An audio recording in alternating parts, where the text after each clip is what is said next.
Hola, buen día, ingeniero Rosvin. Mi nombre es Leslie Naomi y con mi grupo vamos a poner en marcha lo que es nuestra exposición del desarrollo de autoconocimientos directivas. Tenemos como primero la figura 1.1 que nos muestra la jerarquía de habilidades personales para el manejo de la vida. De manera ascendente tenemos lo que es el manejo del estrés, la administración del tiempo, el establecimiento de prioridades y metas y el autoconocimiento, que las habilidades interpersonales son aquellas capacidades que a nosotros nos permiten interactuar con las demás personas en diversos ámbitos, como en situaciones de la vida real, ya sea personal o profesionalmente. También las habilidades interpersonales son las interrelaciones que se realizan con los semejantes. Los dejo con mi compañero.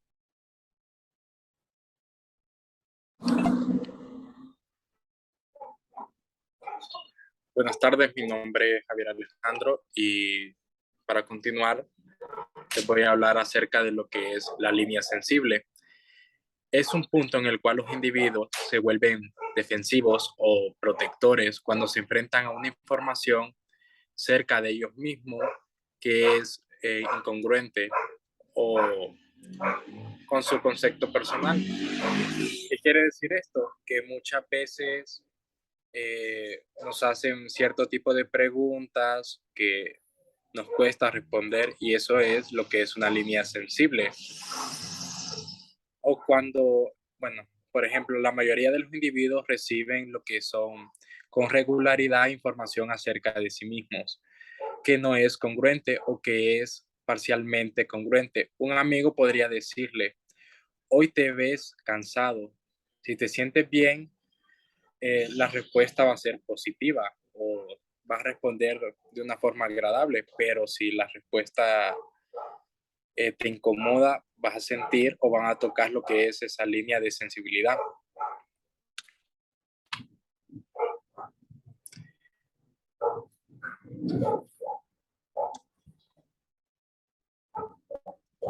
Ahora les voy a hablar acerca de lo que son las diferencias individuales.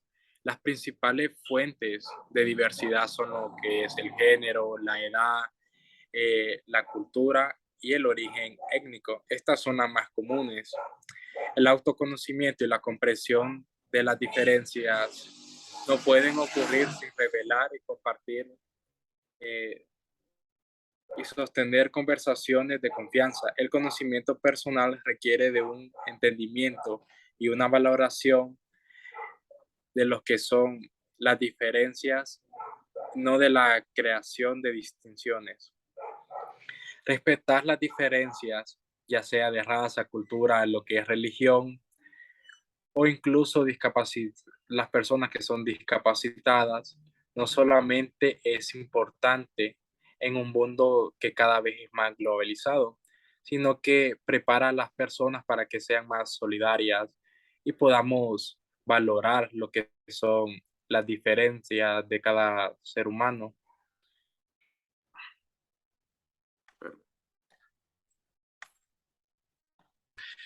Las personas son el recurso más importante en lo que es una empresa.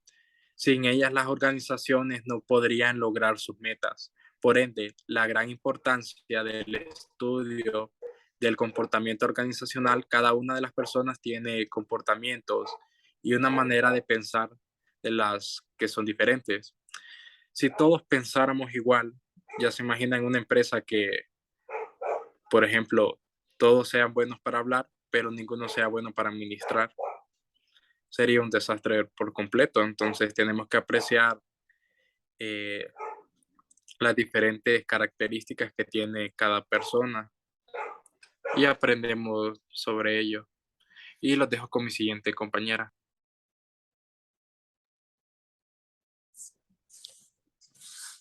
En la siguiente figura tenemos lo que son los 5 aspectos fundamentales del autoconocimiento.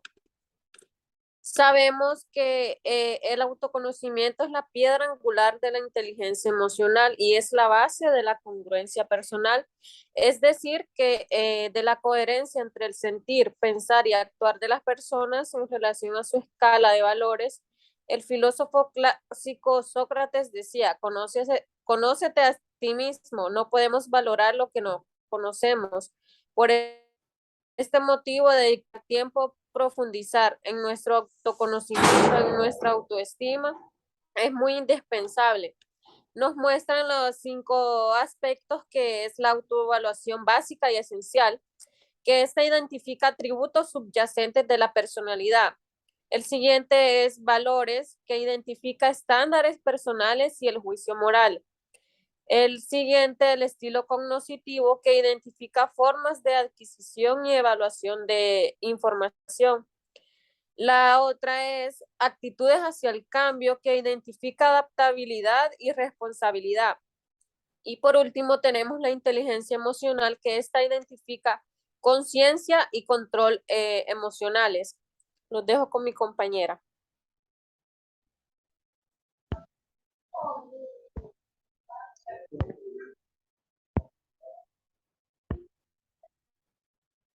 Buenas tardes, mi nombre es Lizeth Castillo y yo les voy a hablar sobre lo que es las dimensiones de los valores culturales.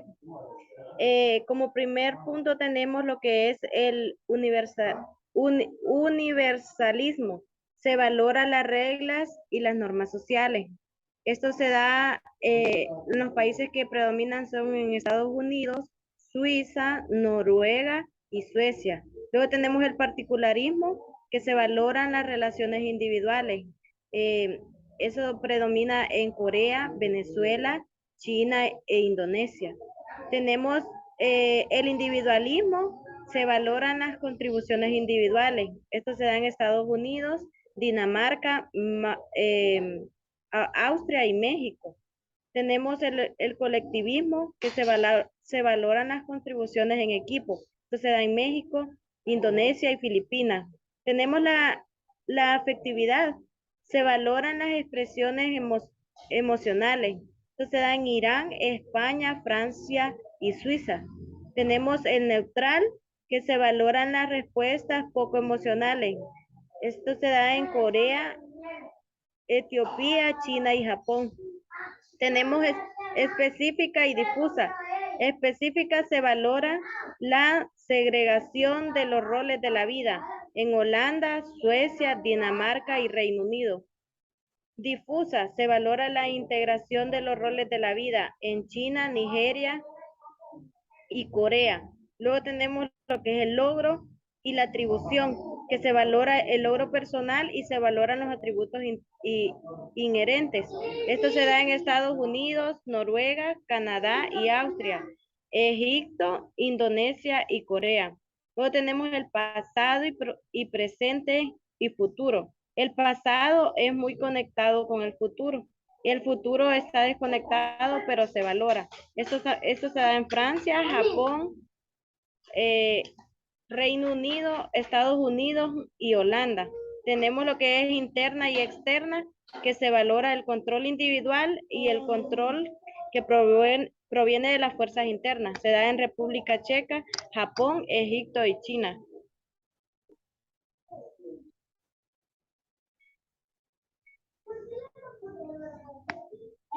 Como siguiente tenemos lo que es la clasificación del juicio moral y etapas de desarrollo. Como primer punto tenemos lo que es el nivel preconvencional centrado en el yo. El valor moral reside en factores externos y en las consecuencias, no en las personas o en las relaciones. Tenemos el nivel convencional, que se trata de la obediencia. Se dice que el valor moral reside en el deber o mantener los contratos sociales y cumplir los compromisos. También tenemos el nivel postconvencional, que se trata de los principios. El valor moral reside en el compromiso para seleccionar libremente estándares, derechos y obligaciones. En la etapa de desarrollo tenemos como el número 1, tenemos el castigo y la obediencia. Lo correcto se determina al evitar el castigo y al no violar las reglas de la autoridad. Número 2, el propósito instrumental, individual e intercambio. Lo correcto es subir los propios intereses inmediatos y lo que es justo o equitativo para los demás. El número 3, tenemos las expectativas interpersonales mutuas, relaciones y obediencia. Lo correcto es estar preocupado por los sentimientos de los demás y conservar la confianza al cumplir las expectativas y los compromisos. La regla de oro es importante. Como número 4 tenemos el sistema social y mantenimiento de la conciencia. Lo correcto consiste en cumplir las obligaciones ante la sociedad y mantener el orden social. Como número 5 tenemos los derechos previos y contrato social o utilidad. Lo correcto es mantener los derechos, valores y contratos de los demás de la sociedad. El comportamiento moral se elige libremente. Como último punto tenemos lo que es los principios éticos universales. Lo correcto está determinado por principios éticos internos y universales, cuando las leyes violan los principios y se ignoran las leyes. Esto ha sido todo por nuestra parte y muchas gracias.